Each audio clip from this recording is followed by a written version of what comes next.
जो विषय दिया गया है, कलीसिया में माताएं बीते दिनों की शक्ति। थ्री कॉम्पोनेंट्स हैं, इसको 3 भागों में मैंने बांटा है। बीते दिनों की शक्ति यानी कि पास्ट टेंस, वर्तमान की योद्धा प्रेजेंट टेंस में, और फ्यूचर में हम जाते हैं तो कल की आशा। और कलीसिया जब हम कहते हैं तो एक परिवार का स्वरूप आता है। परिवार कलीसिया की सबसे छोटी इकाई है और जिसमें हम माता पिता, भाई बहनें और अन्य सदस्य हैं। आज हम 2 तरह के परिवार को देखते हैं। एक न्यूक्लियर फैमिली कहते हैं, हिंदी में हम कहेंगे एकल परिवार, और अंग्रेजी में जॉइंट फैमिली या संयुक्त परिवार। लेकिन संयुक्त परिवार आज थोड़ा कम होता जा रहा है। मैं हाथ उठा के मैं पूछना चाहूँगी, कितने लोग अभी संयुक्त परिवार में? हाथ उठाइए तो किनके पास संयुक्त परिवार है? दादा दादी, नाना नानी, भैंसुर, देवर देवरानी, उनके बच्चे, कितने हैं? हाथ उठाइए। केवल मैं देख पा रही हूँ 5, 6, 10। आज एकल परिवार का अस्तित्व ज़्यादा है। परिवार की परिभाषा हम कैसे करें? उसके पहले ईश्वर को भी एक परिवार की आवश्यकता हुई, क्योंकि प्रभु यीशु ख्रिस्त परिवार में आए। चाहते थे तो आसमान से धड़ाम से नीचे गिर सकते थे, क्योंकि वे ईश्वर थे, लेकिन उन्हें भी एक परिवार की आवश्यकता हुई। एक माँ, एक पिताजी की आवश्यकता हुई। मैं भी एक परिवार से आती हूँ और मेरी माँ का नाम भी मोनिका था। मुझे लग रहा है मेरी माँ कहीं बैठी हुई है बीच में, स्वर्ग में है। और पिताजी और मेरे भाई बहनें, एक परिवार, सुंदर परिवार, नाज़रेत का एक सुंदर परिवार, जिसमें प्रभु यीशु ख्रिस्त, माँ मरियम और सेंट जोसेफ का एक परिवार। मैं याद करती हूँ जब मैं हाई स्कूल में थी तो मेरे पिताजी पत्र लिखा करते थे और परिवार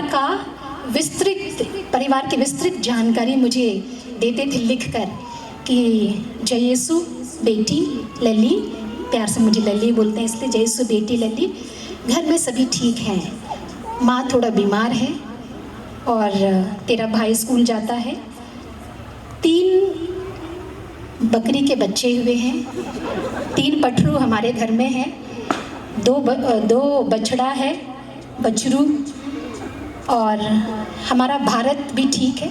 हमारे कुत्ते का नाम भारत था, तो भारत भी ठीक है और घर की रखवाली करता है। एक बिल्ली है, वो भी हमारे घर में, हम समय पर उसको खाना दे देते हैं। परिवार का तात्पर्य विशेषकर हम आदिवासियों के लिए इस सबको इंक्लूड करता है। परिवार का मतलब सिर्फ माता पिता, भाई बहनें केवल नहीं, लेकिन ये सभी जो मवेशी हैं, जानवर हैं, उनको भी हम परिवार का एक सदस्य मानते हैं। और हम विशेषकर करम में या सरहुल में हम 3 C's के लिए प्रार्थना करते हैं ना। पहला है children, C for children, C for crops and C for cattle, बच्चे के लिए, फसल के लिए, और हम मवेशियों की रक्षा के लिए, सुरक्षा के लिए हम प्रार्थना करते हैं। एक आदिवासी की एक पहचान, एक अस्मिता है, वो इसमें है। और परिवार एक सुंदर संदर्भ में हम यहाँ रखते हैं।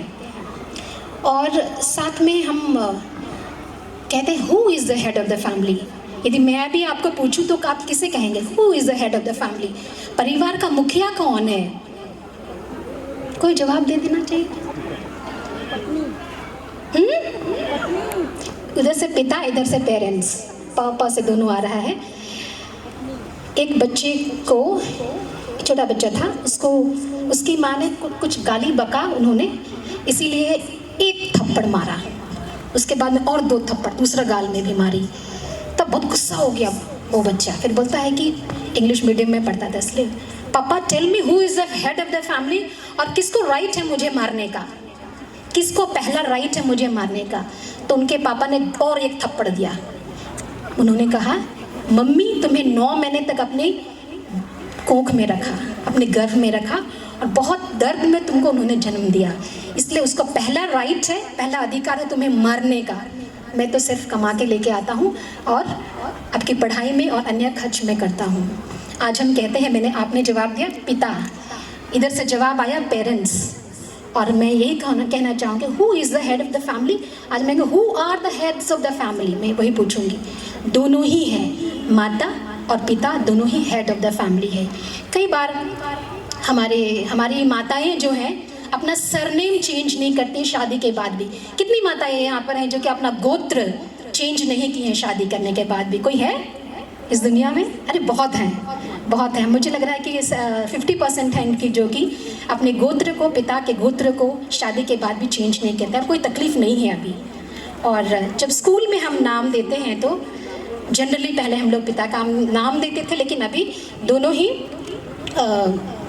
पिता और मम्मी का हम नाम देते हैं। बीते दिनों की शक्ति माँ को हम कह रहे हैं।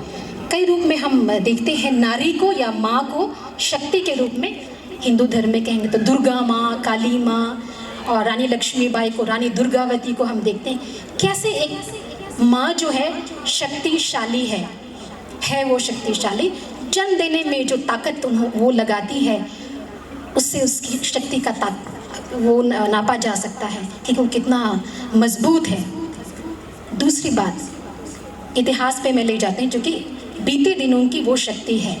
हम रोहतासगढ़ की घटना को हम सोचें कि कैसे रोहतासगढ़ में जब चेरो जाति, जो हमारे उरांव लोगों को, उनकी एकता और उनकी सहभागिता, उनके सामुदायिक जीवन को देखकर वे ईर्ष्या करने लगे और उस पर चढ़ाई करने की सोचे।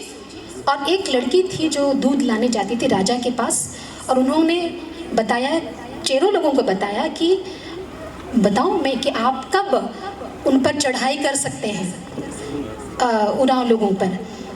जब वे सरहुल में पर्व मनाते, हड़िया पीते हैं, हड़िया पी के जितना भी पुरुष वर्ग है वो मत जाते हैं, ढक हो जाते हैं, उस समय आप अटैक कर सकते हैं उस पर। और ये डिस्क्लोज किया, इस सीक्रेट को उन्होंने चेरो लोगों को, और चेरो जाति के लोगों ने ऐसा ही किया। और जब सरहुल का दिन आया, जब सभी पुरुष, हमारा एक रिवाज है ना, हम पर्व मनाते हैं तो हम पीते हैं ना, खुशी मनाते हैं, तो खुशी मना रहे थे और थोड़े से मतवाले हो गए थे, तब उन्होंने चढ़ाई की। और उस समय महिला ने, नारी ने कमान संभाली और 3 बार तक चेरो जाति को उन्होंने हरा दिया। शक्ति है ना माँ में, नारियों में और महिला में। लेकिन चौथी बार उन्होंने चढ़ाई किया तो उनको दूसरे कारणों से, उस कारण को मैं नहीं लाऊंगी कि कैसे माँ एक शक्तिशाली है। वो शक्ति का प्रयोग वो करती है दुश्मनों से। और साथ साथ वो जो सिंगी दई और कैली दई की बात जो हम कहते हैं, साथ साथ हम शक्ति का प्रयोग कब करते हैं? जब तकलीफ़ें आती हैं, जब समाज में चुनौती आई है, हमारे एग्जिस्टेंस की, हमारे अस्तित्व खतरे में आया है, तब नारियां सामने आई हैं, माँ सामने आई है। हम कोयल कारो परियोजना की हम याद करें, साथ साथ हम नेतरहाट फील्ड फायरिंग की भी हम याद करें कि कैसे हमारी माताएं हैं जो कि सामने आकर हमारी आदिवासियत की, हमारे अस्तित्व की, हमारी ज़मीन की, जल जंगल ज़मीन की रक्षा की हैं एक शक्तिशाली होकर। और साथ में हम कह सकते हैं, हम एक कहते हैं कि पिताजी किसी घर का खंभा है तो माँ उस घर की क्या हो सकती है? पिताजी किसी घर का खंभा है तो माँ उस घर की क्या हो सकती है? ताना? आपको क्विज में लगता है कि मतलब देना पड़ेगा प्राइस, है ना? पिता लोगों का कहना है, माँ लोगों से आंसर नहीं आया, लेकिन एक पिता ने कहा कि पिता किसी घर का खंभा है तो माँ उस घर की नींव है और एक परिवार बनता है।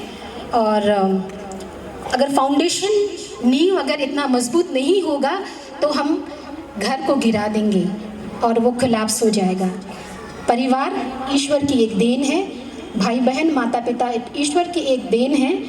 और जैसे हम कहते हैं कि परिवार की सुरक्षा हम कैसे करें, आजकल बहुत सारी चुनौतियां हैं, उन सभी चुनौतियों का सामना हम कैसे करें। एक सुंदर सा परिवार का एक गीत है, कभी आप लोग सुने होंगे यूट्यूब में, और नहीं भी सुने हैं तो एक बार सुन लेंगे कि कैसे